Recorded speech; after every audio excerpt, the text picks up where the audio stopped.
real early today. Hello, Facebook Live. Good morning. No, good afternoon.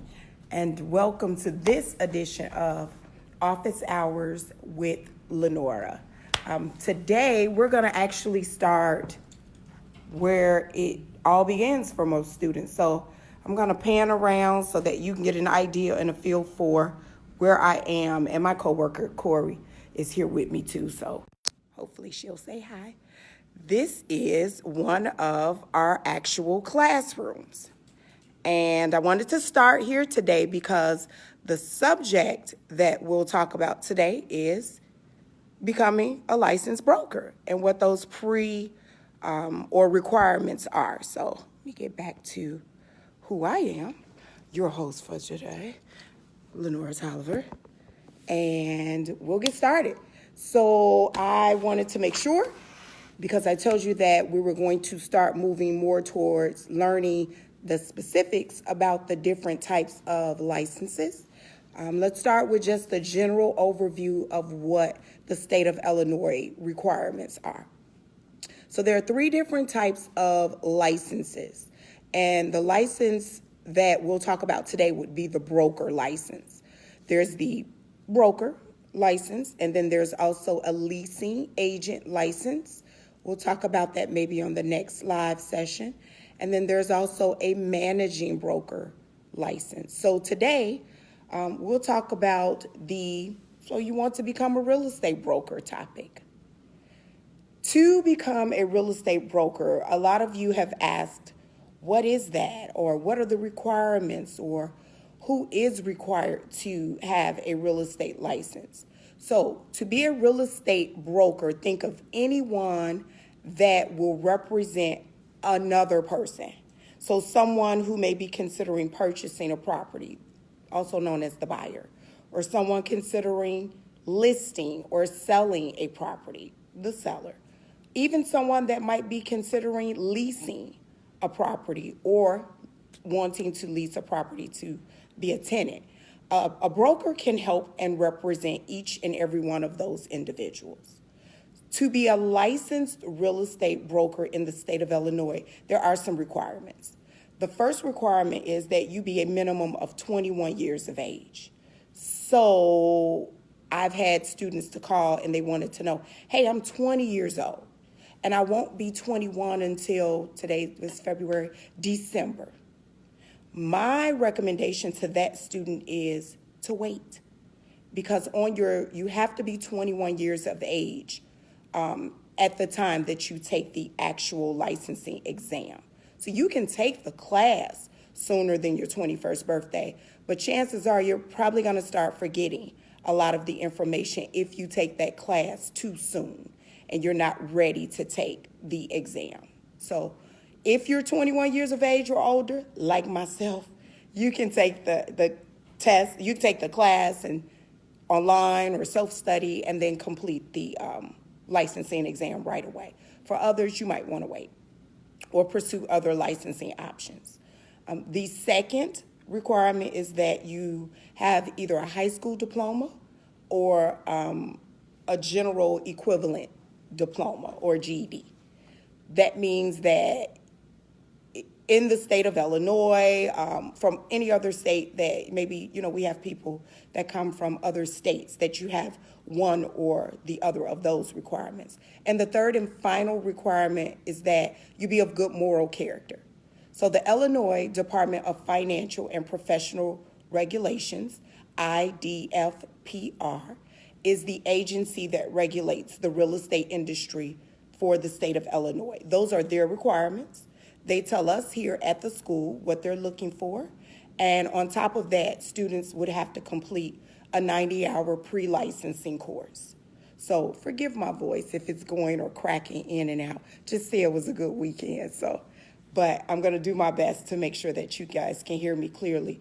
Remember, if you have any questions, post those questions below. We'll get them answered as a part of this conversation, as well as you can always call or email with questions too. Hi, Ms. Denise, how are you? Let's talk more about what are the 6 steps, because at our school, when you come in to sit down and talk with me, or if you go onto our website, you're going to see something like this. I call it the 4-pager because it will list various requirements, the schedule, and then pricing information for our course. So the 6 steps to become a licensed broker. Step number 1 would be for you to complete the first portion, the 75 hours of the real estate licensing course. So that 75-hour portion, we're building a foundation. So part of the foundation that we'll be building, we're going to look at the different types of math related to real estate, the finance portion related to real estate. We'll go thoroughly through the contract so that it won't be the first time that you're seeing the contract. Thank you, Sheikah. We'll also talk about property management. We'll look at what types of agencies, because do you represent just the buyer? Do you represent only the seller? Or are you termed in Illinois, we call it dual agent, where you can work with both?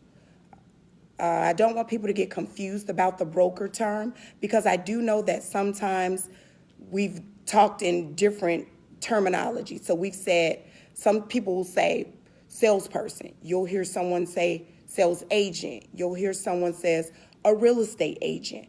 That is equivalent to what is termed now broker. So there was a license law change in 2012. So in conversation, sometimes I'll hear people say broker, salesperson, sales agent. It all means the same at this point in time. So the next step would be, after you complete the foundation or building of that first 75 hours, we're going to recap and finish up the remaining 15 hours of your course. So the remaining 15 hours of your course is an interactive class that the state requires. You cannot exclude that portion. And I know some people ask, is it required? Yes, it is, because it is a part of the 90 hours. 75 plus 15 equals 90. We will do some role playing in that course. And the role playing will center around what you've already learned in your first 75 hours. So a good example would be maybe about fair housing. Within that 15-hour class, we've already touched upon the rules, the regulations, the do's and the don'ts. So a good example of a fair housing would be something related to discrimination. I'm a mom. I'm also African American. And I might want to rent a property or purchase a property, and the buyer or the seller may say no, or the seller, for in this example, would say, don't show my property to anyone that's a woman, not of my race, and has children. That's considered discriminatory. So we will talk about that in both the 75-hour portion as well as the 15-hour portion. But within that 15-hour class, we want to know, what would you do? What laws affect the ability for that seller to not be able to discriminate?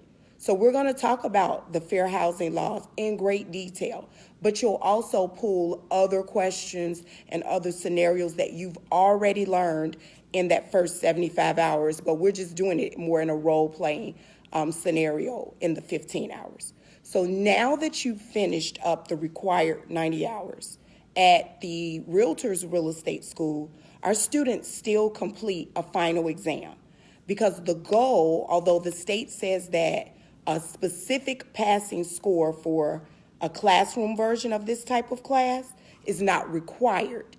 At this school, the Realtors Real Estate School, we do want you to know if you are prepared for a state and national exam.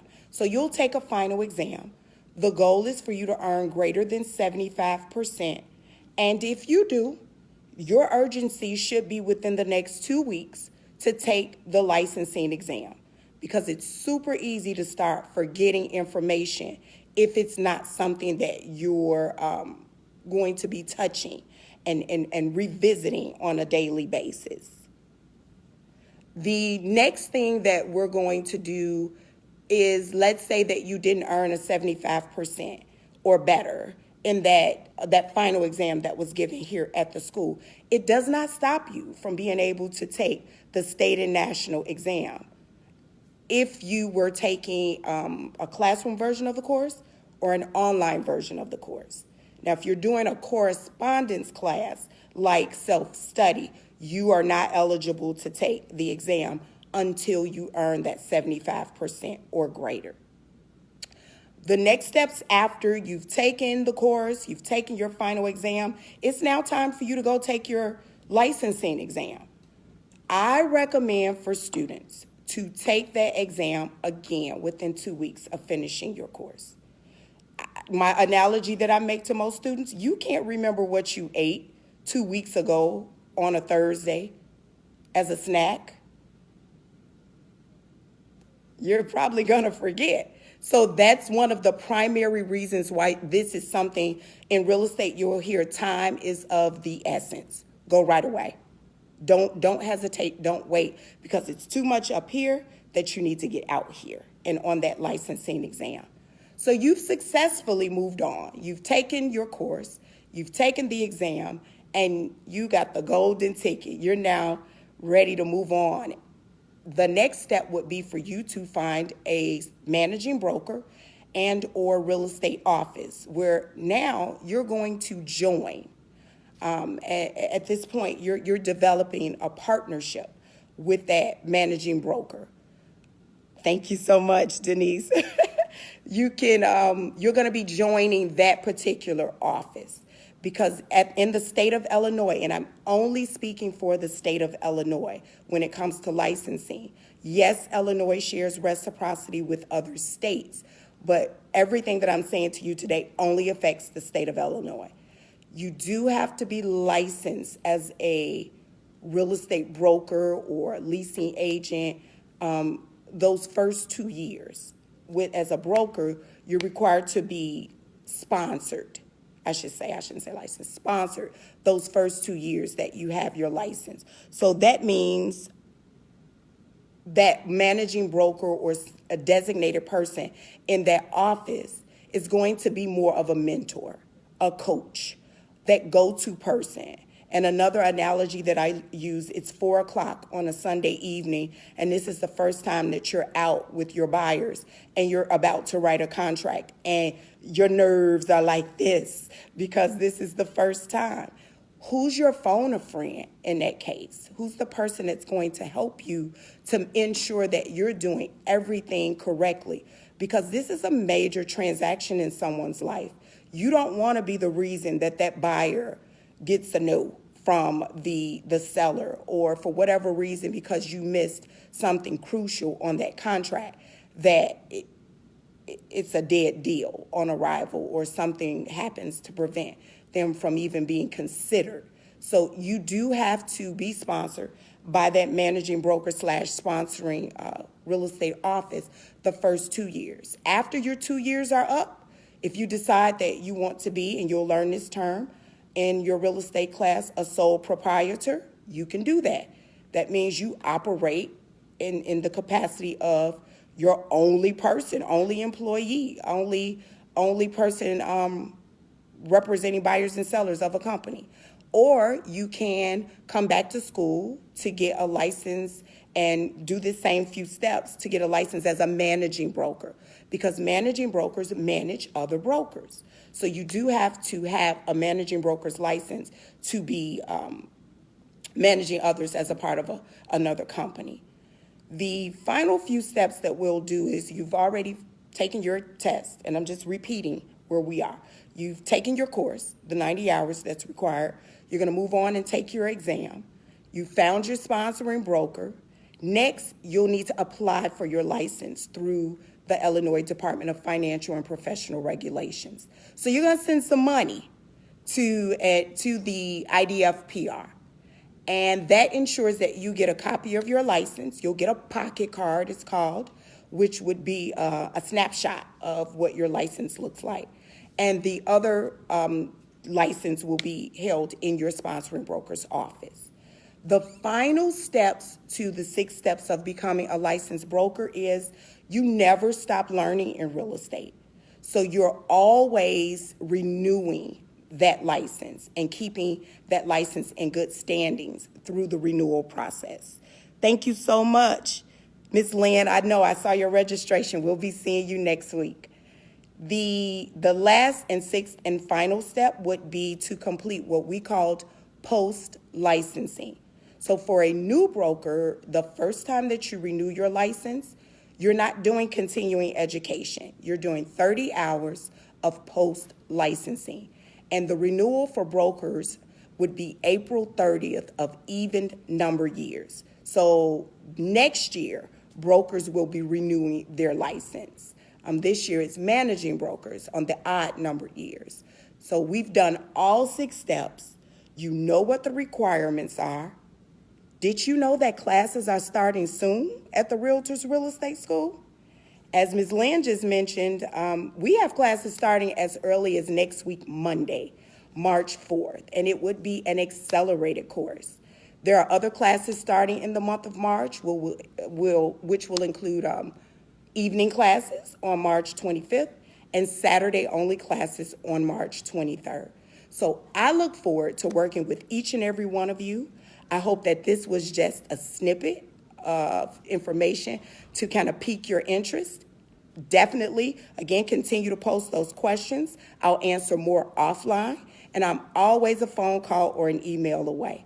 But this was a basic introduction on what those steps and requirements to become a licensed real estate broker for the state of Illinois are. I look forward to hearing from you real soon. Please share and like this page. Let others know what I'm doing and we're doing here with the Facebook Live. But definitely, if there are other topics that you would like me to cover, I can take those into considerations too. You all have a great rest of your day, and I look forward to working with you real soon. Ta-ta for now.